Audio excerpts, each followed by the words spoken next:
السلام عليكم، ازيكم يا حبايبي؟ عاملين ايه؟ يا رب تكونوا بخير. وقبل اي حاجه صلوا بينا على النبي واذكروا الله.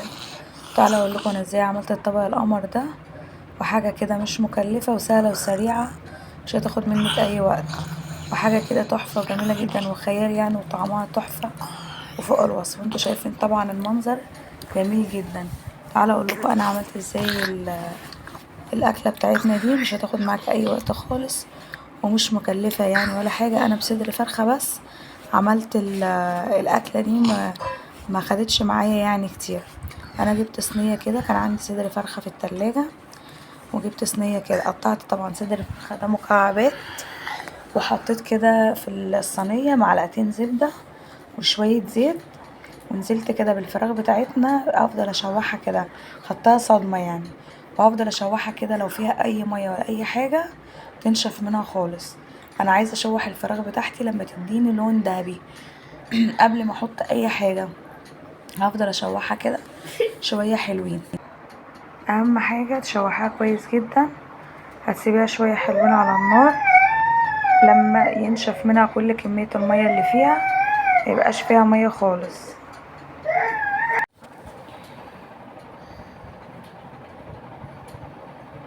انا كده هسيبها لغايه اما تطلع كل كميه البخار اللي فيها والميه، وهسيبها خالص لغايه اما تديني اللون الابيض، وبعد كده تديني اللون الذهبي الجميل ده. وبعد كده هنزل بقى ببقيه المكونات بتاعتنا.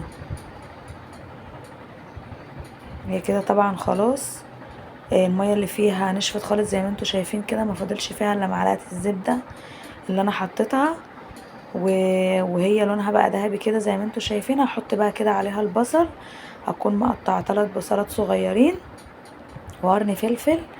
لو انت عايزه تحطي فلفل اكتر من كده عادي ممكن تحطي. هقلب بقى كده البصله بتاعتنا مع الفراخ، وهسيبها تتبل كده شويه، وبعد كده هنزل ببقيه المكونات بتاعتنا برضو.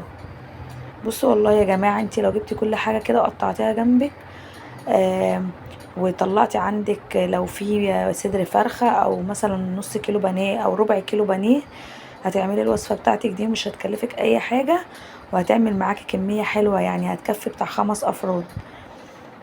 طبعا اهم حاجه تعمليها بنفس الطريقه اللي انا وريتها لك دي. وحطيت كده البصله لما دبلت خالص مع الفراخ، هفضل اقلب فيها كده لما تدبل خالص، وبعد كده هحط بقيه المكون بتاعنا هوريهولكوا دلوقتي. كده نزلت بالبطاطس، كنت مقطعاها برضو مكعبات. هنزل كده بالبطاطس وهقلبها كده كله مع بعضه، مع البصل ومع الفراخ ومع الفلفل، هقلب كده كله مع بعضه.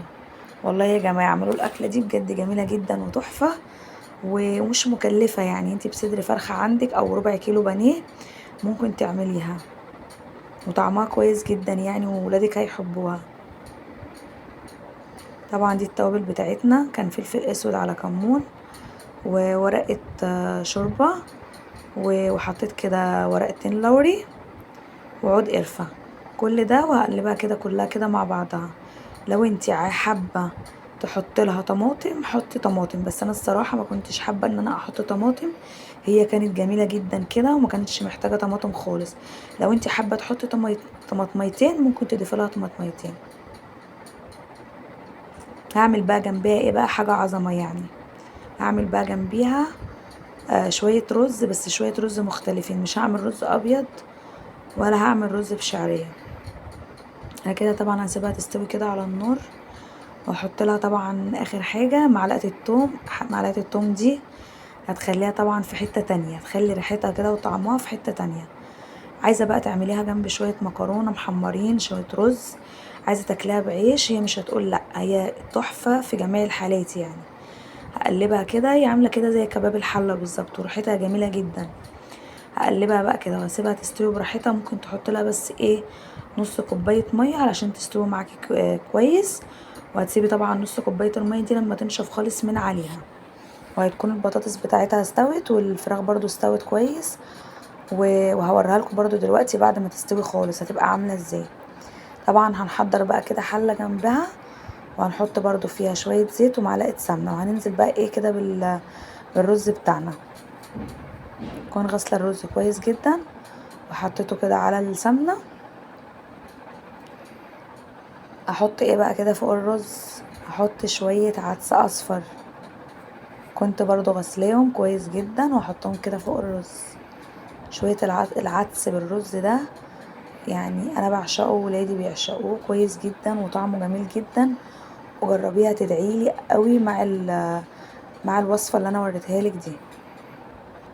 بصي بقى، احط الرز على العدس كده والله هتدعيلي بجد، حاجة كده يعني خيال.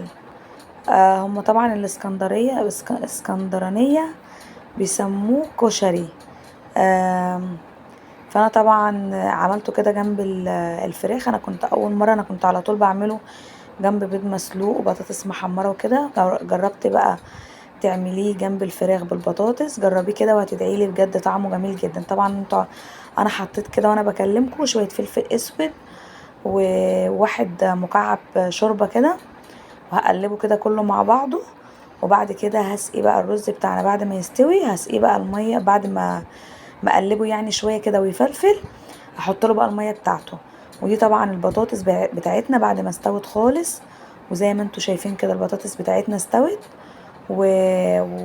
وهطفي بقى عليها وهسيبها بقى تبرد شويه لغايه بقى اما اكمل بقيه الرز بتاعنا.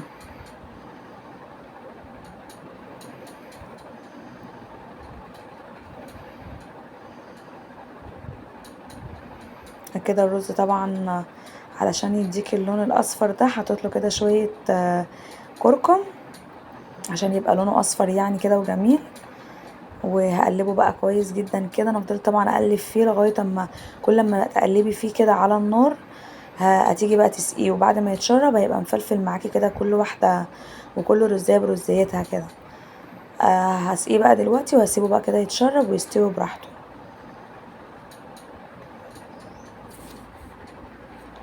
بجد والله اكله سريعه جدا وجميله جدا وطعمها تحفه. جربيها بس كده لاولادك وشوفوهم هيحبوها ولا لا. هتدمنيها وهتعمليها كل يوم، مش هتاخد معاكي وقت خالص ومش مكلفه. انت بصدر فرخه عندك او ممكن يكون فايض عندك مثلا بواقي فراخ هتعمليها برضو مش هتكلفك. وممكن تعمليها جنب بيض مسلوق. يعني انت الرز ده ممكن تعمليه جنب بيض مسلوق، بطاطس محمره. ممكن تعملي بقى البطاطس بالفراخ اللي انت عاملاها اللي انا عاملاها دي، تعمليها تاكليها بعيش. ممكن تعمليها جنب مكرونه محمره او رز ابيض، يعني ايه. والاتنين كده مع بعض تحفه تحفه وخيال والله بجد، وطعمهم فوق الوصف يعني. انا ساعه ما عملت الوصفه دي ولادي بيحبوها بعملها لهم على طول. طبعا زي ما انتوا شايفين كده طبعا كنت مظبطه الدنيا يعني، والمنظر يشهي كده لوحده. وطبعا الرز بتاعنا زي ما انتوا شايفين كان لونه جميل جدا. ودي الخلطه بقى البطاطس كده مع الفراخ كانت جميله جدا. جربوها هتدعولي ان شاء الله. وقبل اي حاجه صلوا بينا على النبي واذكروا الله، وما تنسوش قناتي اسمها ام العيال في البيت بيتي. ويا ريت ما تنسوش تشتركوا لي في القناه وتعملوا لي اللايك الجميل وتكتبوا لي كده تعليق حلو. والسلام عليكم ورحمه الله وبركاته.